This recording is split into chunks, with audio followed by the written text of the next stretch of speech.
किसी भी ऑर्गेनाइजेशन को चलाने के लिए एक मैनेजमेंट टीम की जरूरत होती है दोस्तों, जो अपने हिसाब से सुचारू रूप से जो गतिविधियां होती है किसी भी ऑर्गेनाइजेशन में उसको अच्छे से हैंडल कर सके और अपने बिजनेस को आगे बढ़ा सके। ऐसा ही दोस्तों हेल्थ केयर डिपार्टमेंट में भी होता है और गवर्नमेंट ऑफ इंडिया के द्वारा कुछ कमेटी भी बनाई गई है। मैनेजमेंट टीम के साथ साथ कुछ कमेटी भी बनाई जाती है ताकि वो अपने हॉस्पिटल में होने वाले, ऑर्गेनाइजेशन में होने वाले जो भी प्रॉब्लम्स हो उनको सोल्व कर सके। और साथ ही दोस्तों स्टाफ से रिलेटेड या फिर किसी और तरीके से कुछ अगर ऑर्गेनाइजेशन में कुछ प्रॉब्लम्स हो तो उसको कंट्रोल कर सके, इसी के लिए कुछ कमेटी बनाई जाती है। जो कमेटियों की डिटेल्स आज के वीडियो में मैं आपके साथ शेयर करने वाला हूं। तो सबसे पहली जो कमेटी होती है दोस्तों वो सबसे ज्यादा इंपॉर्टेंट है। उस कमेटी का नाम है दोस्तों post committee. Post committee mainly women को प्रोटेक्ट करने के लिए बनाई जाती है और इसका जो फुल फॉर्म की अगर हम बात करें दोस्तों तो इसे आईसीडब्ल्यू भी कहा जाता है, यानी ये महिलाओं को प्रोटेक्ट करने के लिए बनाई गई है। इसका जो आईसीडब्ल्यू का फुल फॉर्म होता है दोस्तों वो होता है इंटरनल। इंटरनल मतलब अंदर, यानी किसी भी ऑर्गेनाइजेशन के अंदर की बनाई हुई कमेटी। दोस्तों इसका जो फुल फॉर्म होता है आईसीडब्ल्यू का वो होता है इंटरनल कमिटी वुमेन, या फिर इसे आप आईसीसी भी बोल सकते हो, इंटरनल कंप्लेंट कमेटी। इसका मेन काम होता है दोस्तों वुमेन को प्रोटेक्ट करना, उनको हरेसमेंट से बचाना, इसके साथ ही दोस्तों उनको उन अंदर जागरूकता फैलाना। अगर किसी के साथ कोई घटना घट जाती है तो वो इस कमेटी में जाकर कंप्लेंट कर सकती है और इसके बाद अगर मामला ज्यादा गंभीर होता है तो उस कंडीशन में एम्प्लॉय पर एक्शन भी लिया जाता है। अगर ज्यादा मामला गंभीर हो गया, बहुत ज्यादा हद तक बढ़ गया या कुछ छेड़छाड़ जैसी घटना अगर हॉस्पिटल या किसी ऑर्गेनाइजेशन में हो जाती है तो उस कंडीशन में पुलिस से भी मदद ली जाती है और एम्प्लॉय को भी वहां से सस्पेंड कर दिया जाता है, उस ऑर्गेनाइजेशन से बाहर निकाल दिया जाता है।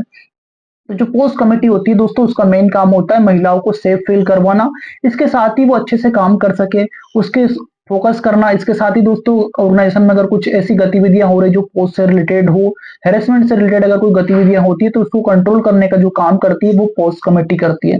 पोस्ट कमेटी में दोस्तों कुछ कुल मिलाकर 4 सदस्य होना बहुत ज्यादा जरूरी होते हैं। एवरी ऑर्गेनाइजेशन से 3 सदस्य इंक्लूड होते हैं और एक बाहर का सदस्य होता है, यानी टोटल 4 सदस्य का होना बहुत ज्यादा जरूरी होता है पोस्ट कमेटी के अंदर। वही हम बात करें अब दूसरी कमेटी की दोस्तों, तो दूसरी जो कमेटी होती है वो है ग्रीवेंस कमेटी। ग्रीवेंस कमेटी बनाने का मकसद यह था दोस्तों कि जो भी स्टाफ को कुछ इशू होते हैं तो वो आसानी से सॉल्व हो सके। बहुत से ऑर्गेनाइजेशन में देखा जाता है दोस्तों कि जो छोटे लेवल के स्टाफ होते हैं उनके साथ बहुत सी बार बदतमीजी हो सकती है या फिर उनके जो काम का प्रेशर बहुत ज्यादा कर दिया जाता है या फिर किसी मैनेजर के द्वारा उनसे ओवर टाइम करवाया जाता है। तो उस कंडीशन में वो पर्सन ग्रीवेंस कमेटी के अंदर कंप्लेंट कर सकता है।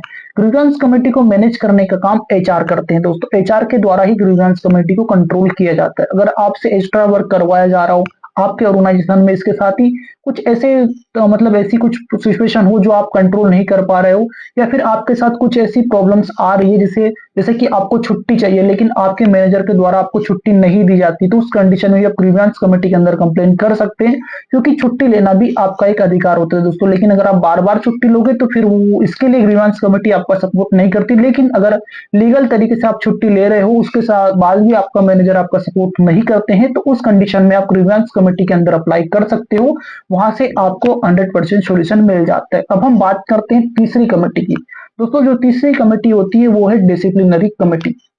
डिसिप्लिनरी कमेटी का मेन काम होता है दोस्तों हॉस्पिटल या किसी भी ऑर्गेनाइजेशन में डिसिप्लिन को बनाए रखना।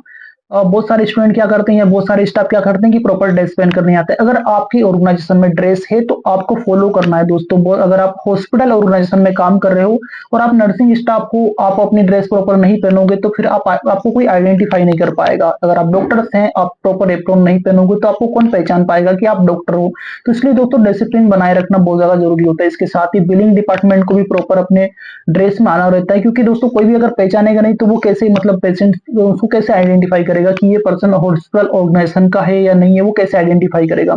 साथ ही अगर आप फार्मासिस्ट हो तो एप्रोन अपना आपके पास बहुत कंपलसरी होता है दोस्तों। इसके साथ ही हॉस्पिटल ऑर्गेनाइजेशन की कुछ रोल और रिस्पॉन्सिबिलिटी होती है तो वो भी आपको अच्छे से मेंटेन करके रखना होती है। तो वो सभी हमारे डिसिप्लिनरी कमेटी के अंदर आते हैं। डिसिप्लिनरी कमेटी में हॉस्पिटल ऑर्गेनाइजेशन से जो मैनेजमेंट टीम होती है उन्हीं में से कुछ पर्सन जो सीनियर लेवल के पर्सन होते हैं वो इंक्लूड होते हैं और वो डिसिप्लिन को बनाए रखने के लिए प्रयास करते हैं और वो ही डिसिप्लिनरी कमेटी के अंदर आता है। अगर कोई पर्सन डिसिप्लिनरी कमेटी का जो रोल और जो इंपोर्टेंस बनाई गई है उसको फॉलो नहीं करता है तो कोई भी ऑर्गेनाइजेशन अगर डिसिप्लिनरी कमेटी के अंदर कंप्लेन करके उसके खिलाफ एक्शन ले सकता है।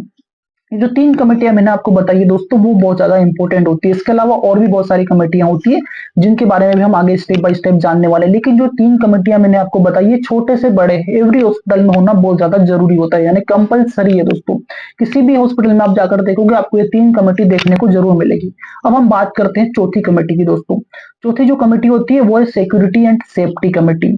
दोस्तों सिक्योरिटी एंड सेफ्टी से मतलब आपने देखा होगा बहुत सारे अलग अलग कोड बनाए गए हैं, तो कोड ब्लू, कोड रेड, ये जो सभी कोड इनको जो मेंटेन करने वाली जो मतलब मेंटेन करने वाली जो कमेटी होती है, वो सेफ्टी एंड सिक्योरिटी के अंदर आती है दोस्तों।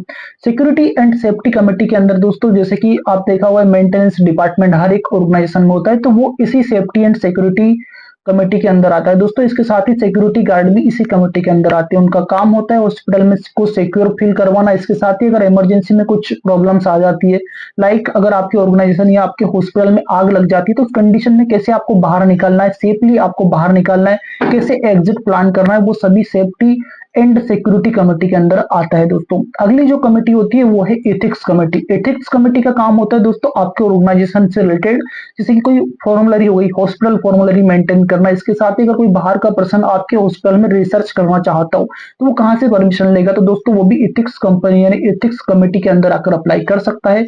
रिसर्च करना चाहते हो तो उससे रिलेटेड भी जो इन्फॉर्मेशन आपको मिलती है, वो एथिक्स कमेटी के अंदर ही आती है।